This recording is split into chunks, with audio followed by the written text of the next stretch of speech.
First up, in our number 10 spot, we have the nice couple. One night, a man was hitchhiking across the US and he got into a car with a couple. They seemed pretty nice, nothing out of the ordinary. Not a long while though, after when the man had gotten home, he saw the couple on the news. Apparently they had killed a man earlier that day and they were driving with a corpse in the car.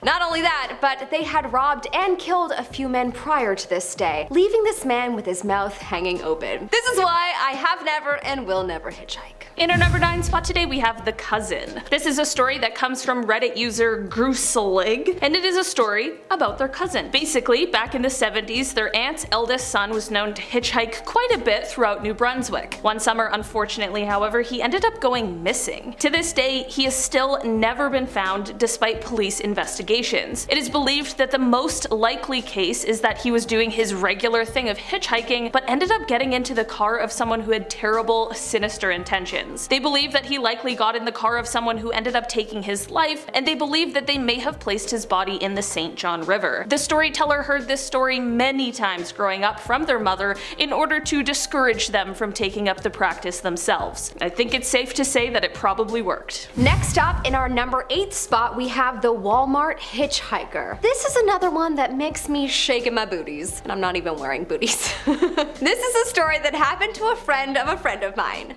90s babies? Please, someone for the love of God get this reference. This is a story about a sweet old man named Henry who lived in the same town as the Reddit user who told the story. So first off, that just makes this way more frightening. It's one thing to hear these stories, but to know someone firsthand, terrifying. Anyways, he was known to be genuinely sweet and caring, and so you can imagine the shock it brought to the town to hear what happened to him. One night, he picked up a hitchhiker just outside of town. He apparently told the hitchhiker to jump in the bed of the truck and that he would drive him to the closest Walmart. But of course, as you can probably tell where the story is going, the hitchhiker proceeded to shoot the old man in the back of the head for no reason at all. Yep, after further investigation, the hitchhiker didn't steal anything, so there is seemingly no reason. Henry thankfully did not die from this, as you would think, but he did suffer major brain damage and he is sadly permanently disabled. Is it possible that this sweet old man had enemies? Or do you think he actually was shot for no reason? Leave a comment below and let us know what you think.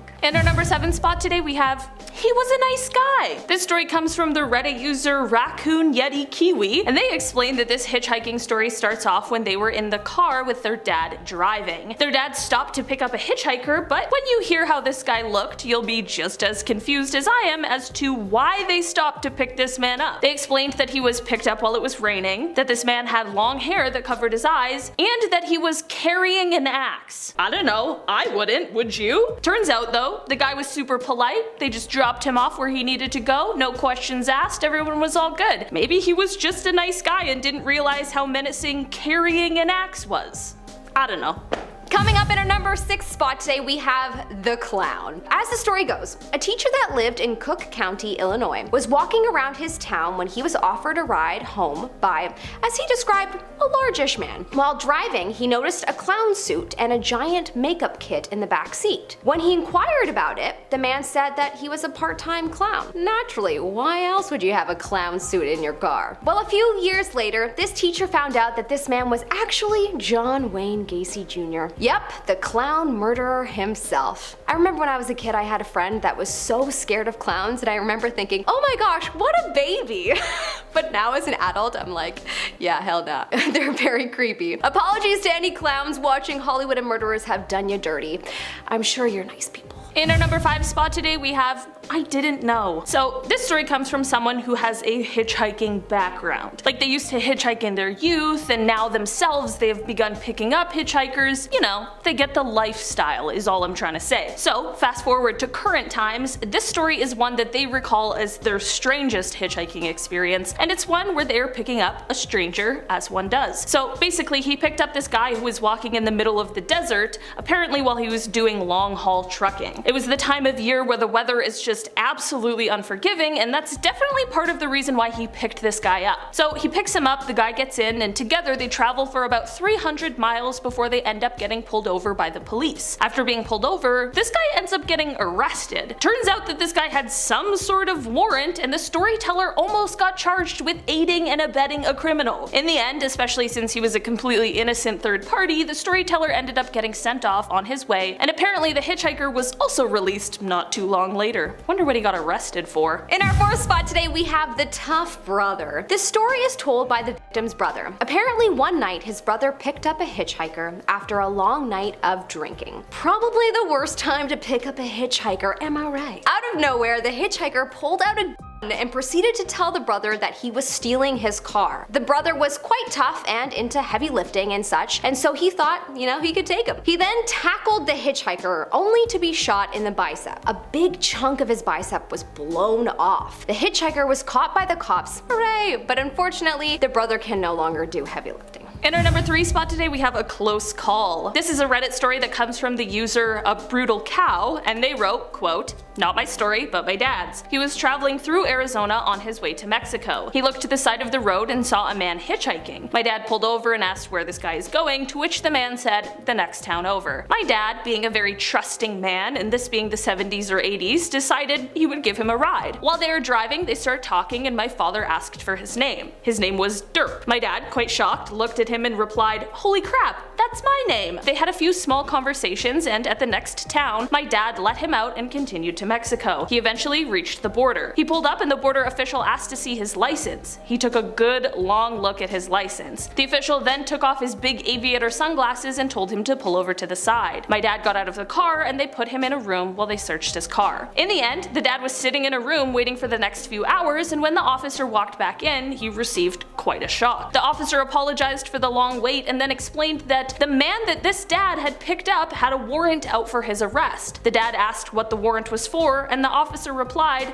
homicide. Coming up in our second spot today, we have the You Are Pretty Man. Okay, this story is such a cause for anxiety for me as it deals with potential assault, and this is the first reason I would never pick up a hitchhiker. The second would obviously be fear of being murdered, naturally. The story is told by a woman who is reflecting on her experience of being 18 and driving home from her lunch break. She spotted a 50-year-old man looking to hitchhike, and her first instinct was to ignore him. But then guilt flooded upon her as she remembered her mom and how she would always stop to help people. So she turned around and asked the man if he needed help. He immediately thanked her and said he had some groceries and meat that he didn't want to go bad, so he was very grateful for her. He asked her to drop him off at the post office nearby. So she began driving, and it wasn't even a minute before she noticed that he was just staring at her. Alarms went off in her head. He blurted out, "You sure are pretty," and then proceeded to ask her for her number. She told him no, and that she has a boyfriend, but he continued to persist. She asked him to please stop, but he got more and more aggressive. She slammed on her brakes and yelled, "Is it too much to ask for a little good karma every now and then? Get out of my car, you cad." Yes, she said cad.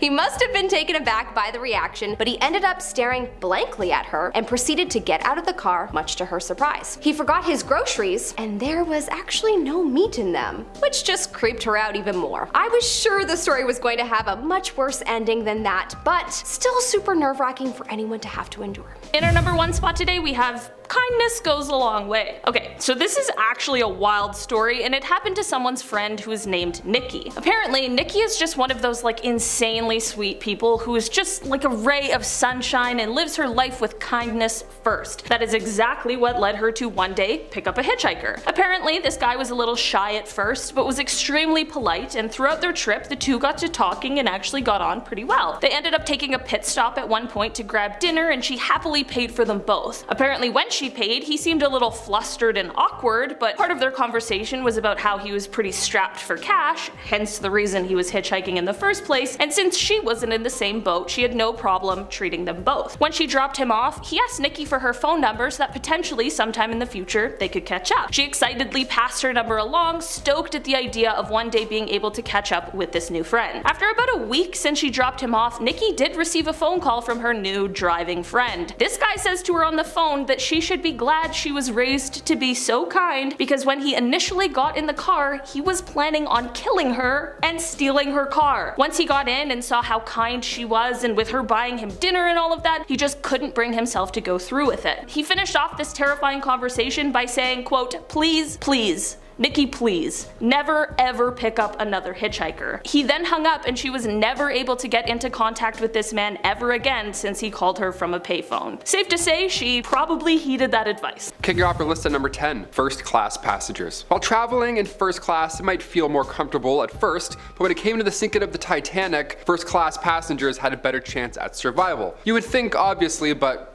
here's why. Just over 200 first class passengers survived out of the 324 souls traveling in first class during that fateful voyage. That's a lot of people. I mean, a lot of people passed away, but in hindsight, a lot of people made it. If you've seen the James Cameron film, you know women and children were first to board these lifeboats, and then afterwards it was first class men. See, by that point there were few lifeboats left, which I'll get into of course later on, but second class and third class, their chances at survival here right off the bat were not great, simply because they were divided by class. Being stored further and lower from these lifeboats, the odds weren't in their favor. There were more than 700 third class passengers, and that number exceeded the other two classes combined. It's horrible. Those rooms were crammed. 4 people would have to share one tiny room, and the beds were smaller than twin beds. So when it comes to evacuating quickly, sadly these passengers had the hardest time getting out, which we don't often think of when we think of, the Titanic and the sinking of it. Number 9, the band. We know how passionate musicians can be, and we know that music can heal a lot of people, of course. While I'm absolutely sure there was nothing that could have been done to completely erase people's worries about what was about to happen on the Titanic that fateful night, the ship's orchestra did what they could, which was to play music, and I'm sure that helped somebody in some way, shape, or form. It wasn't just in the movie, right? The 8 orchestra members continued to play as the ship sank in order to try and keep spirits up. First, it was widely believed that they did this because they were ordered to, and for the record, if this were the case, that still would have been insanely brave of them too, but it turns out this is far from the truth. See, the band members were in fact not ship employees at the time, which means they technically had the same rights as any other passenger to leave and board a ship, but they chose not to. They all unfortunately passed away in the sinking of the ship, and they played until they couldn't anymore, which I think is horribly sad, but also very beautiful and heroic of them. The film can't quite capture the beauty. I'm sure that their heroism helped a lot of people who are also in this terrible situation, and I'm glad their acts have been remembered, even still. Number 8, locked doors. Ellen Hakarian was aboard the Titanic that fateful night, and Tanky magazine actually published her survival story afterwards, titled "Going Down with the Titanic in Third Class." Yeah, I mentioned the first class differences between third class, so this story here is already a feat in itself. Ellen and her husband, Pekko, decided to leave Finland and start a new life in America. The night of April 14th, after the couple had returned to their cabin and got settled in, they heard a loud scraping sound, and the engines then started to act up. Pekko ran out to see what was going on. The hallway was tilted by the time Ellen poked her head out moments later, once she heard a ruckus in the hallway. Then there was a knock at the door. One of her friends from Finland came in, and they said the ship was sinking, but Pekko was nowhere to be seen, and her friend asked, how did he get out of the passageway? All the doors are locked. I was confused. I didn't know what to do next. After a few moments, I grabbed my purse and life jacket and ran out to the passageway. The door was locked. All the doors were locked. A steward finally came along to guide the crew to third deck, where they were then taken to the Carpathia, and they didn't arrive to a safe ship until the sun was up the following day. So after losing her husband and all of her belongings, Ellen only received $125. That's all the ship could give them. They're like, we're sorry you lost everything, here's the best we can do. That's it. Number 7, no binoculars. On that fateful night of the collision with the iceberg, binoculars were locked up the entire time. Now of course this could have changed literal history had they have been used, but why weren't they? The key to said lockup storing the binoculars was being held by Officer David Blair. Only before the Titanic's departure from Southampton, Officer Blair was pulled from the crew. Now of course this may not have made a difference at all, but it's important to note. To think that these were stashed in a locker in the crow's nest the entire time is haunting now when you consider the history of it. The poor guy was transferred to another ship and forgot a key. The amount of times I've forgotten a key or taken a work key home by accident, I mean, it's a simple mistake, but in this case, tragedy, really. Number 6, ignored flares. Just 20 miles away from where the Titanic sunk, there was another boat. This one was called the SS Californian. This boat had stopped in order to avoid the ice, and the crew on the Titanic had also received warnings about icebergs. The Titanic had received 6 warnings about icebergs before the collision. Now while the first few warnings were received by the captain, not all 6 were. Why so? The captain of this other boat, he slowed down and actually saw the emergency flares being set off on the Titanic ahead, but he ignored them because he thought that they were company rockets. The SOS signals that the Titanic was sending out weren't received until the next day because the radio operator on that SS Californian had gone to sleep. Yep, he took a little power nap after ignoring all the flares. By the time they had heard these calls and arrived the next day, it was obviously too late, sadly. Number 5, less lifeboats. Before the Titanic even set sail during the preparation for the journey, at some point, people made a decision to reduce the number of lifeboats that were on board. Why they did this? Beats me, I don't know. They did this because they didn't want to clutter the deck, which is truly trivial when we're talking about the safety of, 2,208 passengers that were on board that day. The number of lifeboats ended up being reduced to just 20, with an additional 4 that were, collapsible. So 24-ish lifeboats, 2,208 passengers. Doesn't add up. It's not, it's a terrible ratio. Which means they should have had time to launch every single one, but this would still be only enough for half the passengers on board. It was cursed from the get-go. And as you may or may not know, during the sinking of the ship, not even all the lifeboats were able to be launched as everything happened too quickly, and it was chaos. There are quite a few lessons that can be definitely learned from the sinking of the Titanic, because the more we learn, the more we realize that the safety precautions taken for these ships simply were just not up to par. It wasn't really about the iceberg. I mean, that did it, but there were other things that could have helped. Number 4, the card. In the remnants of the Titanic, there was an inspection card found that belonged to a woman named Marianne Meanwell. This must seem like any ordinary find after a wreck, but it revealed a grim story for the woman. Once the card was found, it was then revealed that Marianne was not intended to be on the Titanic at all, but by some turn of events, she unfortunately found herself as one of the passengers. The card shows us that she was originally meant to be traveling on a ship called the Majestic, but for some reason, the trip she'd originally planned was delayed, and she instead was assigned to the ill-fated Titanic. You can see the word Majestic was actually crossed out on her card, which shows us the change in plans. It's so haunting to look at now. There's no way anybody could have known or warned her. It's just a really tragic situation to look back on. And to physically see the cancellation of the ship gives me goosebumps. That's really horrible. Number 3, ELIZA MILLVINA Dean. This story really is something, okay, buckle up. When thinking back to this tragedy, it's hard to imagine how it looked in real time, like being on the ship, right? I mean, not from James Cameron's perspective, right? It was a moonless night in the pitch black. Of course the navigation was hard. Of course it could have been handled better, or they could have listened to the numerous warnings, but again, it was pitch black. This is what the iceberg looked like in real life. ELIZA Dean was only a newborn on the Titanic. Her parents were on the way to the States with everything that they owned packed up in their luggage. See, ELIZA's father was actually on the deck at the time of the collision, so he saw the ship hit that iceberg. How terrifying is that? But in doing so, he knew in that moment, get the family, hit the deck, something bad's gonna happen. Even as third-class passengers, they were thankfully some of the first on the lifeboats, which is incredible seeing as what I said earlier. It was ELIZA, her brother, and her mother. They all got aboard safely, but her father, of course, never made it off, which is terrible, but his quick thinking saved his family.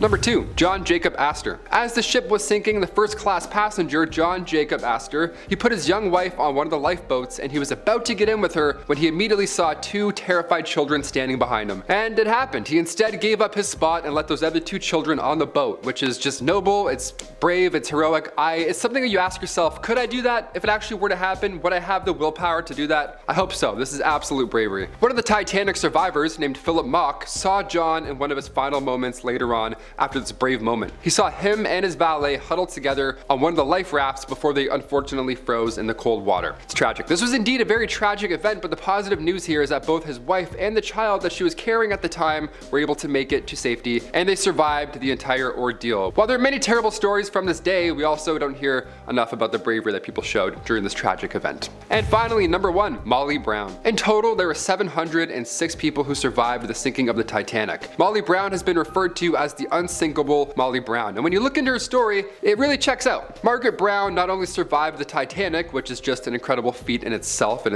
the odds there are just incredible, but once aboard the life ship, she threatened the quartermaster. She said she'll throw him overboard if he didn't go back immediately and start looking for more survivors. That's badass. That is something I will do. I hope I can do in a moment like this. That's incredible. Historically, this is where the accounts get a little hazy. See, it's not confirmed whether the boat actually went back to look, but after narrowly surviving a tragedy, then you're barely conscious. You still think of other people? That's the moral of the story here. Margaret was traveling in Egypt, but when a grandchild got sick, she ended her trip early just to go back to the States and take care of them. Once she got all this attention after surviving said disaster, she then campaigned publicly for women's rights and education for the poor. She was a badass in the boat and then a badass afterwards. Like, this is insane. There was a musical comedy in the 60s called The Unsinkable Molly Brown, so her name will be remembered for a while. As it should be. Thank you, Molly. Starting off this countdown, we have the nose piercing. This story was submitted by a woman named Coyote A Party. So after talking to this guy on Tinder for a couple of weeks,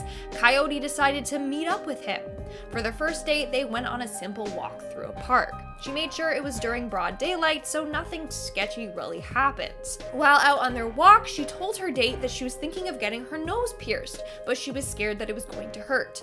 That's when this guy whips out a safety pin from his pocket and shoves it into one of his nostrils. He then proceeds to say, "See, no big deal," as blood starts pouring down his face. Needless to say, he didn't get a second date. But also, what was he thinking? That self-mutilation would impress the girl? Dude, no. In our 9th spot today, we have Ethan Hunsaker. In 2020, a man named Ethan Hunsaker called the cops telling them that he had killed someone inside of his home. His victim being his Tinder date, Ashlyn Black. When officers arrived at his home, they found Ashlyn on the floor with multiple stab wounds to her torso. According to Ethan, the two met up at a bar before returning to his house. The two were cuddling on his couch when he attacked and choked her before stabbing her. Later, Ethan pled guilty to his crimes but argued that he was mentally ill. Now, stories like this remind me just how cold and cruel the world can be. If you're using a dating app, please be smart and safe, share your location with your friends, meet in public and in broad daylight. In our 8th spot today, we have the Tinder swindler. This guy is all the talks lately. After the documentary on him, the Tinder swindler went viral on Netflix. The man in mention is Simon Hyatt. For years, this man pretended to be a wealthy man living under different names. He then would trick his Tinder dates into sending him large amounts of money. Between 2017 to 2019, it said that he conned a total of $10 million out of his victims across Europe. In 2019, he pretended to be the son of a Russian-Israeli diamond mogul and went by the name Simon Leviev. When he matched with someone on Tinder, he would take them out on an extraordinary first date, so they were like, damn, he's got money, I could get used to this.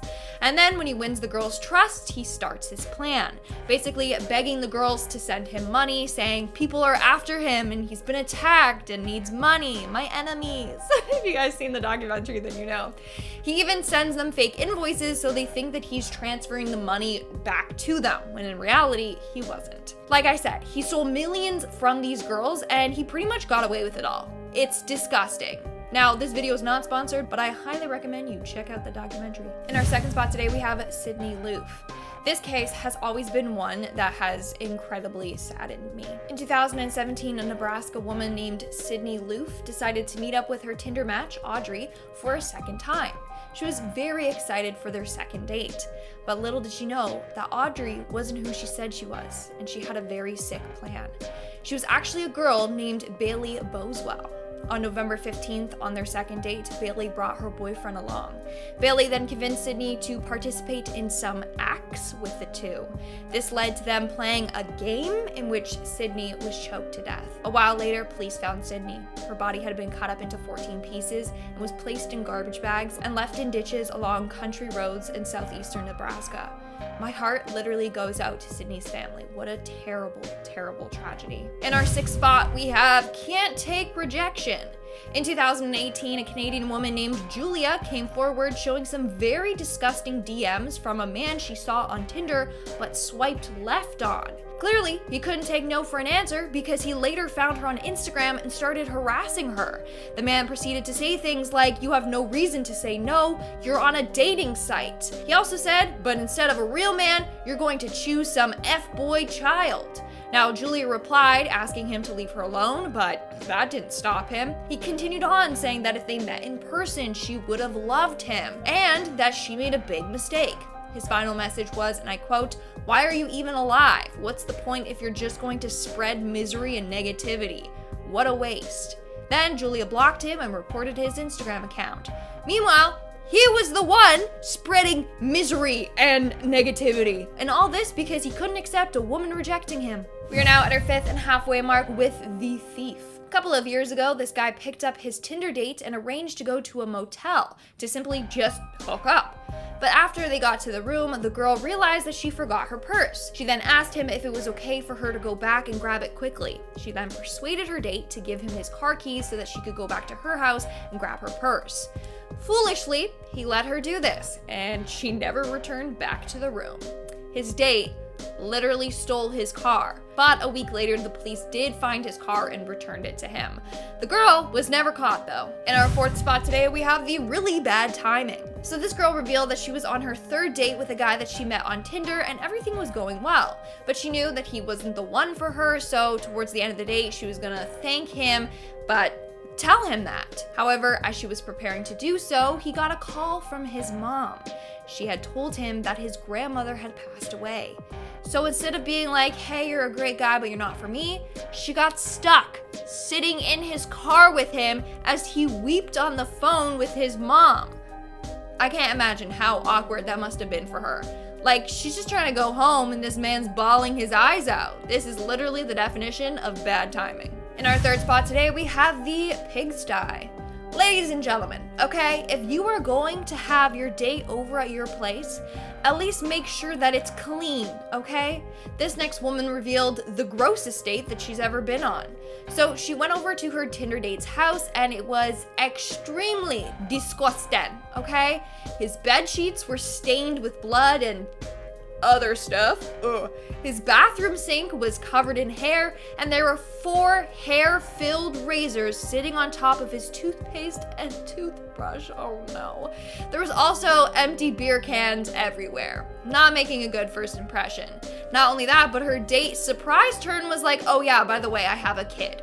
This woman immediately left after witnessing the state of his place and after being lied to about having a kid. In our second spot today, we have the strangler. So remember how I just finished saying like go on a date in broad daylight? Well, this next girl did the complete opposite. She decided to go on a walk with her Tinder date in the dark. While on the walk, she got a little uncomfortable and joked around being like, haha, are you gonna kill me? And that's when the guy stopped and put his arms around her neck and started strangling her. After almost passing out, he took his hands off of her and told her that he was just kidding.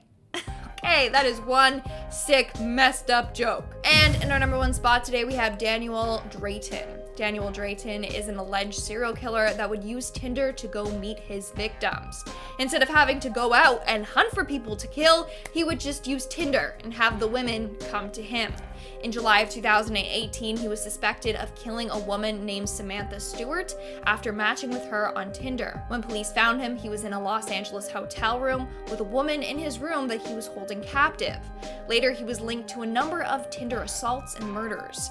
In the end, he confessed to killing more than 6 of his dates. Alright, number 10, where it all began. We have to at least begin at the beginning. Slender Man first started back in 2009 when it made its first appearance on a website called Something Awful on June 10th of that year. It was posted by Eric Knudsen, 28 at the time, who went by the internet name of Victor Surge. It was supposed to be yet another entry into a paranormal image Photoshop contest, but no one expected would happen next. According to Eric, Slender Man was exactly that, a tall, thin, white-faced man with no facial features in a black suit. It had long arms that Knudsen said it would use to stalk young people and torment them with mind games. Soon, images and stories of Slender Man swept the internet, even earning deadly and dedicated followers, which we will discuss in detail later. As a result, many believe that Slender Man has actually been thought into existence through collective consciousness, that it has become a tulpa. A tulpa is an entity that is created in the mind and acts independently and parallel to your own consciousness. They are sentient beings who live in your head, but also live in the real world at the same time. So, while the initial beginning of Slender Man is fictional, there is just no guarantee that it remains that way. After all, as Dumbledore said, to make an entirely unrelated pop culture reference, just because it's happening in your head, why on earth should that mean that it is not real? Number 9, the Shadow Man. This first victim reports having been tormented by Slender Man his entire life and referred to him first as the Shadow Man. Many people who experience night terrors report seeing a tall, lanky shadow figure that torments them while in sleep paralysis. This guy first saw him when he was just 8 years old. While getting up to go to the washroom, they saw a tall, shadowy figure standing in the hallway. He reached out and beckoned to him with long, slender fingers. At some point, he worked up the courage to turn on the light, and the figure disappeared. 4 years later, it appeared again on his uncle's farm, standing in the highest window at the top of the building of the old barn, staring right at him. Then 2 years later after that, he appeared again, this time a lot closer. By this point, this person had developed sleep paralysis and it would happen fairly often. As they were about to drift off to sleep, there he stood at the end of his bed. They couldn't move or scream, and the figure just stood there watching him, waiting for something, until finally he burst up from the bed and Slender Man disappeared. But the sense that someone was watching him still remained and never went away. Number 8.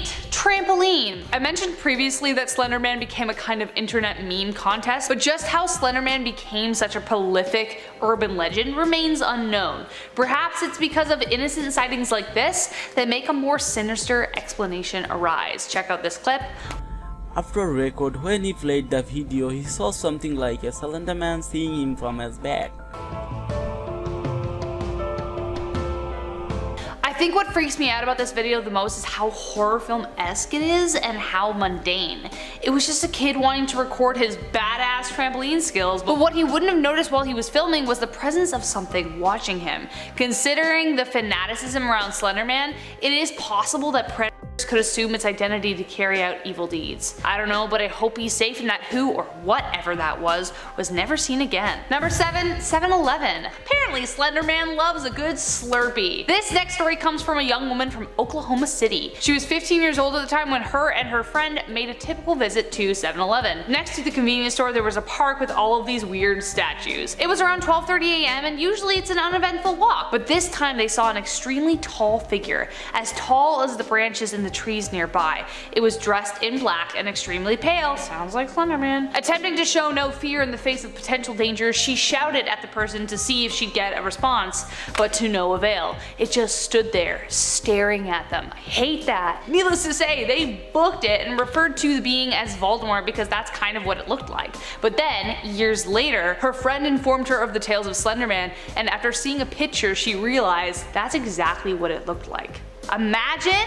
No thank you. Number 6. A cemetery sighting. This next story predates the whole Slender Man launch as well. This Reddit user reports a story that happened in her hometown before Slender Man was even launched. Reports of kids seeing a tall man in a suit walking around was already the stuff of legend where she lived. Her friend's older sister was skateboarding home one night and she had to pass the cemetery. Of course there's a cemetery. Of course there is. As she went by, she kept seeing tall shadows following her, and she initially just wrote it off as a weird reflection of the light, you know, as you would. But then when she got home, she saw a creepy looking old man wearing a black suit standing in her backyard. She ran inside and looked out the window, but he had moved. He was already across the street under the trees, again still looking at her. Stories like this were pretty common in her neighborhood, but it wasn't until the Slender Man story actually launched in 2009 that people actually got really scared. If stories like this actually exist and remain to be true, then here is my question. Since the way he tortures his victims is through mental manipulation, who is to say that the image of Slender Man circulating is a result of the creature's own grand plan? Number 5. Alone in the forest. This next story comes from Zach, who lives in Texas. This one creeps me out because it reminds me of the stories kids at school used to tell about the forest behind my school. While Zach was growing up, there was a big patch of forest behind his house. He used to play there all the time, but one evening made him question ever going back. Something was off about that evening, and so he began looking around. Off in the distance he saw a figure just standing there. It was impossibly tall, dark, with a featureless face, but somehow he knew he was staring right at him. Like a smart lad, everything inside him told him to run, and so he did. Follow your instincts, kids, okay? He was about a 7-minute run to his backyard, so he started sprinting, but no matter how fast he ran or where he went, the creature was always the same distance behind him. When he finally made it to the other side, he turned around and saw the creature stopped. He never saw the creature again, but years later, he started hearing about Slender Man and knew that's what he had seen. Number 4. Aaron Campbell. Aaron Campbell was a twisted young man obsessed with a wide variety of violent video games and just gore in general. He started out as they all do, by taking the lives of animals in vicious ways for pleasure. So when Aaron took the life of Alicia MacPhail on the island of Bute in Scotland, though shocked and horrified, no one could say they were surprised that Aaron was the perpetrator. Campbell was obsessed with anything that had to do with violence and was especially fascinated by Slender Man. This was just one of his fixations and reportedly practiced voodoo while attempting to be YouTube famous. But his obsession with Slender Man finally became a reality. Alicia's death was gruesome to say the least, inhumane beyond belief. Thankfully, Aaron now sits behind bars for a minimum of 27 years, but honestly, hopefully forever. Number 3. House on Fire. This next one was one of 3 crimes inspired by Slender Man and goes to show how dangerous obsession can be. In 2014, Lily Marie Hartwell walked to a park in the middle of the night. She carried with her a backpack full of knives, lighters, flashlights, cookies, and some water. Lily had just carried out an act brought on by an obsession with the tale of Slender Man. Unbeknownst to her mother and brother who were sleeping at home, she had just set her house on fire. Thankfully, the two escaped the fire with no mortal injuries, but their entire home fell to ash. According to police accounts, Lily confessed to having been obsessed with the creepypasta story of Slender Man. She tracked down story after story about the creature and kept journal entries mentioning murder and death. One particular entry is chilling to read, especially after such a horrific event. It reads, and I quote, "This keeps up, there will be no safety in this house," unquote. Lily was charged with arson and 2 attempted homicides. Weirdly though, Lily sent a text to her mom after the fact that read, "I'm so sorry mom, I don't know why I did it. Did any of you get hurt?" Like she was actually concerned. So it kind of goes to show that she was in a weird space and maybe she snapped out of it. Could it have been Slender Man? We don't know. Number 2. White Mask. One of the key tropes of Slender Man that I mentioned previously is his ability to mentally torture its victims. So could that be the reason as to this next story? In 2014 in Cincinnati, Ohio, a mother who chose to remain nameless along with her daughter was returning home from work. Her daughter was waiting for her silently in the kitchen wearing all black clothing and a white mask. Already we know who she's trying to imitate, and given the daughter's reported obsession with Slender Man, you get the idea. But next, the unimaginable happened. The daughter attempted to stab her own mother in the chest. The mother was able to thwart the attack, earning only minor defensive wounds. Apparently, her daughter had a history with mental illness and Slender Man had become an obsession of hers. She had drawings, diary entries, and references to killing, and even made a whole world dedicated to the creature on Minecraft. The girl's fascination inspired her attack on her mother, but there was something very off with her daughter, stating to police, and I quote, "She was someone else during the attack." Number 1, last but not least, fatal followers. We had the infamous Slender Man trial. Morgan Geyser and her friend Anissa Vire were fanatic believers in a legend of Slender Man, and the consequences were almost deadly. In May of 2014 in Wisconsin, the girls made an attempt to show their dedication to this false idol by offering up a sacrifice. Their victim of choice was Peyton Leutner, one of their classmates. The 2 girls lured Peyton to a slumber party at their house and decided to play a game of hide and seek in the forest. During the game, the 2 girls got knives, pinned her down, and left 19 wounds and hit 2 major arteries. They fled the scene of the crime, and Peyton, being the utter badass that she is, dragged herself to a nearby road where she was saved by a nearby biker. Peyton lived to tell the tale, thankfully, and both Anissa and Morgan have been diagnosed with childhood onset schizophrenia. Morgan was charged with first-degree intentional homicide, which moved it to an adult court. Geyser was ordered to spend 40 years in a mental health institution, and Anissa was committed to a mental health facility for 25 years.